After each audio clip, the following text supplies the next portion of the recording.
Ever feel like the tech world is changing faster than you can hit refresh? Well, buckle up, because today's deep dive is all about riding the wave of disruptive technologies that are already reshaping our world. Sounds intense. It is. And to guide us through this, we're tapping into the expertise of Professor Marynês Freixo Pereira, the Brazilian neuromarketing expert. Neuromarketing, that sounds fascinating. Right. You provided her YouTube video, and she's got this infectious energy that just pulls you in.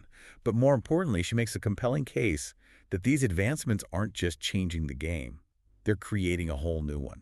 Remember when the internet first became a thing? Or when everyone thought smartphones were just a fad? Oh, yeah, everyone thought those were going to be huge flops. Exactly. But look at us now.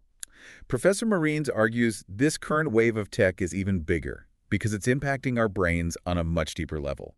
We're talking about technologies that are literally changing how we experience reality. Okay, now that's both exciting and a little bit scary. So where do we even begin? Let's start with the basics.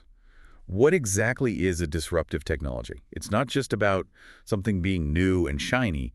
It's about... Fundamentally changing the rules of the game. It's Okay. remember overhead projectors? Oh, yeah. Hated those things. Gone. PowerPoint came along and completely changed how we do presentations. Or those bulky hard drives we used to lug around. The cloud made them practically obsolete. Professor Marynês points out that even online meetings, as commonplace as they are now, were once a disruptive shift that transformed how we collaborate. We barely even remember the old ways of doing things. It's true. We adapt so quickly. But it makes you wonder, what's next? What's going to be the next big disruption? Well, Professor Marynês seems pretty convinced that artificial intelligence is going to be huge. AI is definitely a hot topic these days. Yeah. But she's not just talking about simple bots here. Right. She goes way beyond that. She demonstrates these mind-blowing AI assistants, like one called DID. Have you heard of it? I haven't. What's so special about it? It uses these really advanced algorithms and natural language processing to create AI-generated videos that are almost impossible to distinguish from ones made by humans. It's crazy. Wow. Okay, that's impressive. Yeah. I could see how that could be a game changer in so many fields. And then she's also created her own custom-built sales assistant, powered by AI. It actually learns from every interaction it has with a customer, tailoring its responses and strategies on the fly. Imagine having a business partner who can analyze data and predict customer behavior with that kind of accuracy. It's like having a mind-reading salesperson on your team. No more cold calls, just personalized pitches that hit all the right notes. Okay, now this is where I get really intrigued. It's not just about AI doing things for us. It's about how we can use it to enhance what we do. Exactly. And one area where Professor Marynês sees huge potential is in creating hyper-personalized customer experiences. Imagine a world where your online shopping experience is tailored to your unique preferences before you even type a word. No more endless scrolling. Sign me up. But speaking of personalized experiences, we have to talk about the Metaverse, VR and AR.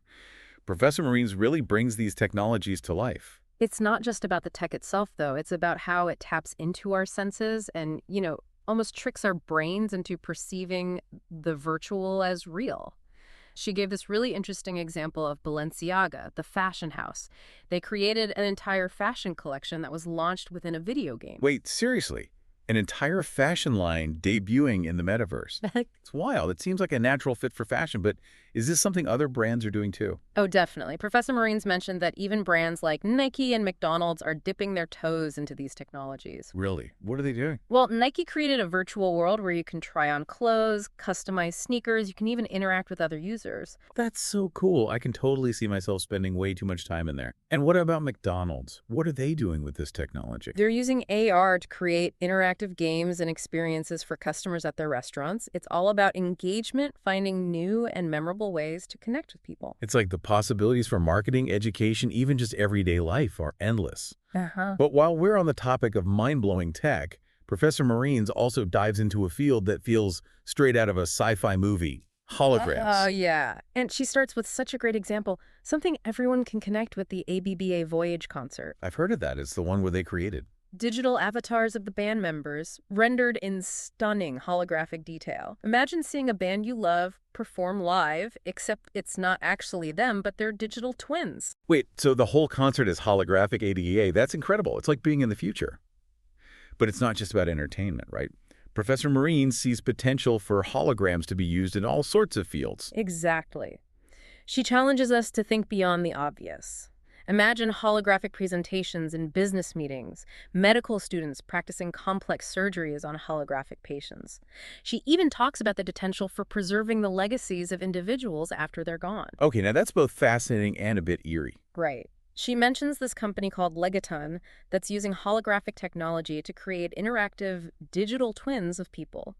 Imagine having a conversation with a holographic representation of a loved one who's passed away, or being able to interact with historical figures. Okay, now that's definitely some next level stuff. It really makes you think about what it means to be human in a world where technology is becoming so intertwined with our lives. It's like we're on the verge of this incredible future, ripped straight from the pages of science fiction. But it's also a little daunting, you know? Where do we even fit in when technology is advancing at this pace? It's a lot to wrap your head around. Professor Marynês gets that. She reminds us that throughout history, we've seen these kinds of technological leaps. Think about the printing press, Oh yeah, good point. the telephone, the internet itself. Every single one of those inventions came with a whole lot of anxiety. People were uncertain, even scared. But look at the incredible advances they brought. Human connection, knowledge sharing. We're talking quantum leaps in how we communicate and understand our world. So maybe instead of freaking out, we should be looking at the possibilities here. Exactly. Professor Marynês is all about that. She wants us to see these technologies as tools. Powerful tools, sure, but tools nonetheless, and it's our responsibility to figure out how to use them. That means talking about them, debating the ethical stuff that comes with them, and making sure that everyone benefits from these advancements, not just a select few. So we're talking about a global conversation because this technology doesn't just affect one country or one group of people. Exactly. Professor Marynês is a big believer in thinking beyond borders. She sees a future where we can use these technologies to bridge cultural divides, to work together on a global scale. Imagine finding solutions to some of the world's biggest problems because we're all connected and collaborating. Now, that is an exciting vision. And honestly, it's really refreshing to hear someone talking about technology in such a positive, hopeful way. But it also makes you realize that we have a lot of work to do to get there. Oh, absolutely. This isn't the time to sit back and relax. Professor Marynês wants us to stay engaged, stay informed, and never stop being curious. Because the future isn't something that just happens to us. It's something we create together. And that brings us to what I think is one of the most important takeaways from Professor Marynês' work. She challenges us to think about the role we want to play in shaping this future, because we all have a part in it. Absolutely. How are we going to use these tools? How are we going to harness the power of disruptive technologies to make a positive impact? It starts with each of us asking ourselves those questions.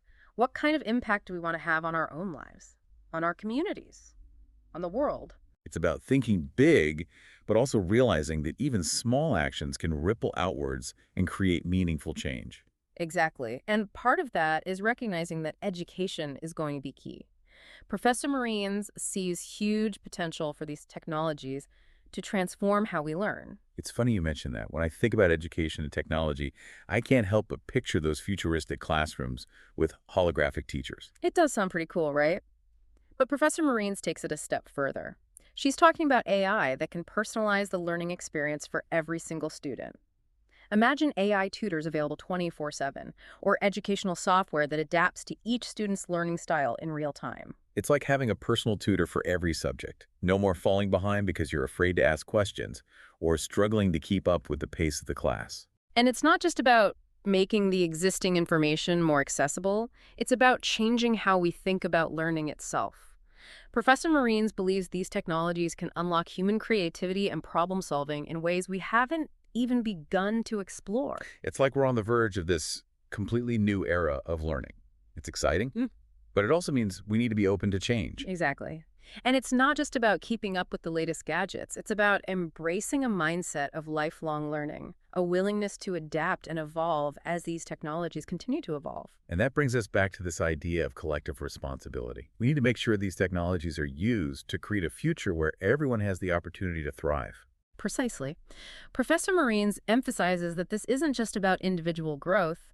It's about collective progress, about creating a world where technology empowers us to connect with each other, solve complex problems, and really push the boundaries of human ingenuity. It's a powerful message, and one that I think we all need to hear. Mhm. But it also brings up a really profound question, one that we've been dancing around this whole time. What does it mean to be human in an age of such rapid technological advancement? That's the million-dollar question, isn't it? And it's one that Professor Marynês doesn't claim to have all the answers to. Yeah, it's not like there's a simple solution or a one-size-fits-all answer. But the fact that she's even asking the question is important. It's something we should all be thinking about, grappling with.